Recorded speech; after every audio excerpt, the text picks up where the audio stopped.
ismaqal iyo daawasho wanaagsan saaxiibayaal meel kasta oo aad joogtaan halkan waa channelka dabagalka wararka waa 14 bisha May sanada 2025 qodobada ugu waaweyn wararka aanu xilligan idin haynana waxa kamid ah Xasan Sheekh Maxamuud oo mar kale xalay lagu doortay magaalada Muqdisho isagoo shaaciyay 3 arrin oo xisbigiisa uu ka shaqeynayo Ra'iisul Wasaare Hamza oo shaaciyay arrin dib badan oo xalay ka hartay Soomaalida wasiirka gaashaandhigga xukuumadda Soomaaliya Ahmed Macalin Fiqi wuxuu ka jawaabay eedeynta xisbiga kacaanka hogaamiyaha dowlad goboleedka SAC Qaatumo Cabdulqaadir Cali Firdhiye oo shaaca ka qaaday astaan uu u taagan yahay oo xisbiga Xasan Sheekh Maxamuud uu ka dhaxarkay maamulka gobolka Banaadir oo soo saaray war lagu farxo kadib dhibaatadii ka dhacday Muqdisho dowladda federaalka Soomaaliya oo keensatay khubaro reer Somaliland iyo Puntland hadaba maxay ka caawinayaan iyo Jubbaland oo dowladdu ku eedeysay afduub shalay ka dhacay gobolka Gedo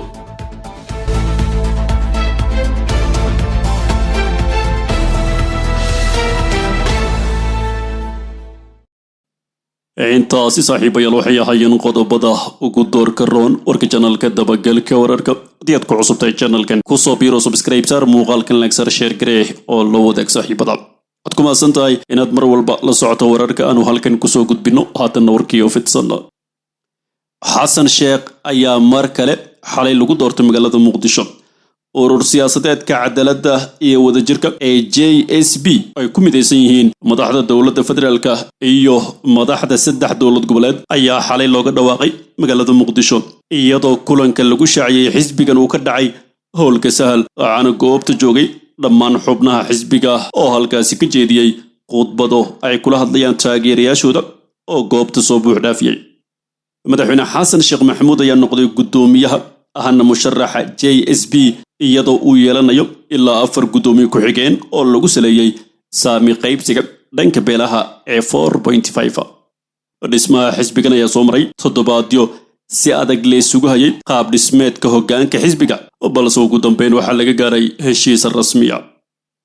dadka oo doorasho siyaasadda ayaa aaminsan in xisbigan uu yahay mid isku qaatay dhammaan awoodii dowladda dhexe iyo tan dowlad goboleedyada ka dhisan koonfurta dalka sidoo kale waxa meesha ka baxaysa kalsoonida lagu qabi karo siyaasad loo dhan yahay oo ka timaada madaxda ku midaysan xisbigan dad badan ayaa isweydiinaya sida xisbigan uu ku socon karo maadaama uu yahay isbahaysi isku danaysiya oo dhinacyada ku midaysan ay yihiin kuwa damacooda uu yahay xukun dheeraysi dowlad goboleedyada ku jira xisbigan waxa uu dhamaaday muddo xiloodkoodii halka madaxda dowladda federaalka ay u hartay 1 sano oo kaliya haddaba Xasan Sheekh waxa uu shaaciyay 3 arrin oo xisbigiisa uu ka shaqeynayo madaxweynaha dowladda Soomaaliya Xasan Sheekh Maxamuud ahna musharaxa urur siyaasadeedka cadaaladda iyo wadajirka ayaa jeediyay khudbad dhinacyo badan taabanaysay oo xaaladda kala guurka dalka iyo doorashooyinku kaga hadlay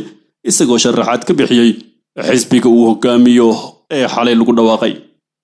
Xasan Sheekh Maxamuud ayaa aad u naqdiyay dhibaatooyinkii la soo maray isagoo wax la yaabo ku tilmaamay in wili dadka qaar ay quudareynayaan in halkii hore la sii joogo isagoo codsaday in maanta horumar la sameeyo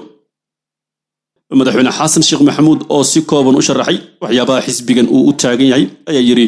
kow xisbiga cadaaladda iyo wadajirka waxa uu taagan yahay in dalka uu u gudbo doorasho qof iyo cod ah arrinta labaad dhamaystirka dastuurka si dalka uu yeesho hanaan sharciyeed xisbigan ayaana ka shaqeynaya yiri arrinta saddexaad maamul u dhow shacabka iyo awoodsiinta bulshada si horumar loo gaarsiiyo bulshada iyo deegaanka madaxweynuhu waxa uu sidoo kale sharaxaad ka sii bixiyay sidee kaga shaqeyn doonaan qodobadaas saldhigga u ah xisbigiisa isagoo siyaasiyiinta kale ugu baaqay in xisbiyo ay dhistaan una diyaar garoobaan doorasho qof iyo cod ah dacwada kale Hamza Cabdi Barre ayaa shaaciyay arrin dib badan oo xalay ka hartay Soomaalida ra'iisul wasaaraha xukuumadda Soomaaliya Hamza Cabdi Barre oo xalay ka qayb galay shirweynaha urur siyaasadeedka cadaaladda iyo wadajirka ayaa jeediyay khudbad uu kaga hadlay xaaladda dalka gaar ahaan arrimaha doorashooyinka iyo mustaqbalka hoggaanka dalka sida uu ku imaanayo xukunka Hamza ayaa sheegay in wax kasta ay kala weyn tahay in mar laga gudbo waxa uu ugu yeeray nidaamka liita ee 4.5 oo ay Soomaalida wax ku qaybsato. Waxa uu sheegay in hadda kadib ay u gogol xaarayaan in qofka Soomaaliga uu soo doorto hogaamiye ku matala xukunka siyaasadda. Dadka intii aniga iga yar weligood doorasho ma arkin, wixii ka dambeeya ay fursad haystaan, ayuu Ra'iisul Wasaare Xamza. Ra'iisul Wasaare Xamza ayaa aad u amaanay madaxweyne Xasan Sheekh Maxamuud oo u soo dhabar adeegay welina ay ka go'an tahay in Soomaaliya ay gasho nidaam isdoorasho oo dalka ka saaraya nidaamkii la isku dhibsaday ee 4.5. Xamza Cabdi Barre ayaa noqday gudoomiye ku-xigeenka arrimaha siyaasadda, istiraatiijiyadda iyo qorsheynta xisbiga cadaaladda iyo wadajirka ee Xasan Sheekh Maxamuud uu hogaaminayo. Xisbigan oo yeeshay 4 gudoomiye ku-xigeen ayaa xubnuhu waxay kala yihiin kow Ra'iisul Wasaare ku-xigeenka dalka Saalax Axmed Jaamac, 2 Saacdiyo Yaasiin Samatar gudoomiye ku-xigeenka koobaad ee Golaha Shacabka, 3 Cabdicasiis Laftagareen madaxweynaha Koonfur Galbeed. Xogayaha guud ee xisbiga ayaa loo doortay xildhibaan Cabdiraxmaan Maxamed Xuseen Odawa. weli saaxiibayal waxaad nagala socotaan channelka dabagalka wararka. Markana Fiqi waxa uu ka jawaabay eedeynta xisbiga kacaanka. wasiirka gaashaandhigga xukuumadda Soomaaliya Axmed Macalin Fiqi oo khudbad isna ka jeediyay xalay xafladda furitaanka xisbiga cadaaladda iyo wadajirka ee madaxweyne Xasan Sheekh Maxamuud uu hogaamiyo ayaa fariin u diray siyaasiyiinta aan ku jirin xisbigani. wasiir Fiqi ayaa ugu horreynba ka jawaabay eedeynta in hadda dib loo aas-aasayo xisbi lamid kii dowladdii kacaanka ee Maxamed Siyaad Barre. waa xisbigii hanti wadaagga kacaanka Soomaaliyeed, waxaana uu sheegay in xisbigaas ay kaga duwan yihiin dimuqraadiyadda, isla markaana ay ogol yihiin in asxaab kale la dhisto oo doorasho xor ahna la galo. Fiqi ayaa siyaasiyiintan ku jirin xisbigan waxa uu ku eedeeyay in doorasho diid ay yihiin, iyagana lagu tilmaami karo xisbigii kacaanka, isagoo ugu baaqay in asxaab ay dhistaan oo doorashooyinku ay ka soo qayb galaan. Fiqi ayaa sheegay in dadka Soomaaliyeed aysan ku dhex jiri karin 2 afduub dhexdooda oo kala kuwa qawaariista oo afduuban iyo kuwa siyaasiyiin isku dayaya inay hor istaagaan xaqooda dastuuriga si ay codkooda ugu ciil baxaan. yiri wasiir Fiqi waxa uu sheegay in urur siyaasadeedka cadaaladda iyo wadajirka uu ka mid yahay xisbiyada dalka, isla markaana ay ku midaysan yihiin madax iyo siyaasiyiin miisaan culus leh, isagoo dadka ku dhiirigeliyay in asxaabta ay ku kala biiraan. wasiirka gaashaandhigga waxa uu sheegay inay jiraan rag dowlado carbeed lacag ka soo qaatay oo dalkan dib u dhac la doonaya, waxaana uu sheegay in shacabka Soomaaliyeed ay ka sugayaan inay ku garab istaagaan in dalka doorasho xor oo cadaalad ay ka dhacdo. sidoo kale hogaamiyaha dowlad goboleedka Ciise Qaatumo Cabdulqaadir oo Cali Firdhiye oo isna ka qayb galay munaasabadaas ayaa sheegay in sharaf gaar ay u tahay inuu la kowsaday aas-aaska ururkan weyn ee cadaaladda iyo wadajirka. Firdhiye ayaa u mahadceliyay taageerayaasha xisbiga oo xalay buux dhaafiyay goobta, isagoo ka sheekeeyay muhiimadda ay u leedahay xisbigan inuu ku biiro. xisbiga aan aas-aasnay waxa uu ka dhigan yahay mideynta talada bulshada. magaca xisbigan waa cadaaladda iyo wadajirka, waana idin kala faaleynaya magacan, ayuu yiri, isagoo yiri 1 cadaaladda waxaan idinka leeyahay rag cadaalad waayay sidii cawsha kala yaac isku haynta bulsho kasta, waxaa saldhigu ahaa cadaaladda. 2 wadajirka wuxuu anigu u yahay wadajirka ummadda Soomaaliyeed. cidda wadajiraysana ma aha xubnaha xisbiga oo kaliya ee waa dhammaan ummadda Soomaaliyeed. labadaas qodob ayuu Firdhiye ku sifeeyay magaca urur siyaasadeedka xalay looga dhawaaqay magaalada Muqdisho, kaasoo isku diyaarinaya inuu noqdo xisbi weyn oo ku soo baxa doorashada dadweyne. dhinaca kalena maamulka gobolka Banaadir oo maalmihii la soo dhaafay ku howlana maareynta xaaladihii ka dhashay roobkii toddobaadkan ka daay Muqdisho ayaa soo saaray war lagu farxo kadib tallaabooyin uu qaaday maamulka. gudoomiyaha gobolka Maxamed Axmed Amiir iyo wasiirka amniga gudaha Cabdullaahi Sheekh Ismaaciil Fartaag ayaa si wada jira oo warbixin kaga dhageystay guddiga gurmadka degdega ee wax ka qabashada saameynta ka dhalatay roobkii ka daay magaalada Muqdisho iyo u diyaargarowga roobka la filayo. warbixinta waxaa bixiyay gudoomiye ku-xigeenka howlaha guud ee maamulka gobolka Banaadir ahna gudoomiyaha guddiga gurmadka degdega mudane Xasan Maxamed Jimcaale, isagoo sheegay in 24 saac ee la soo dhaafay lagu guuleystay furista wadooyinka ku xirmay roobkii ka daay caasimadda iyo dib u soo celinta bilicda. sidoo kale waxa uu tilmaamay in haatan ay socdaan qorshihii dib loogu dhisi lahaa wadooyinka ku burburay oo horey gudoomiyaha gobolka uu ugu amray in dib ay kaga shaqeeyaan shirkadihii dhisay. intaas kadib wasiirka wasaaradda amniga Soomaaliya Cabdullaahi Sheekh Ismaaciil Fartaag oo kulanka ka hadlay ayaa bogaadiyay sida maamulka gobolka Banaadir uu kaga jawaabay xaaladihii iyo saameyntii ka dhalatay roobkii ka da'ay magaalada isla markaana ay hadda ugu diyaarsan yihiin maareynta roobka la filayo inay da'aan.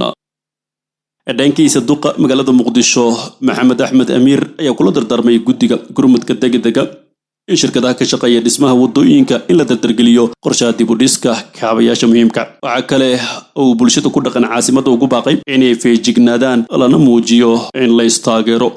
roobkii toddobaadkan da'ay ayaa sababay khasaare isugu jira dhimashada ku dhowaad 10 qof iyo burburka guryo iyo wadooyin muhiim u ahaa isku socodka dadweynaha.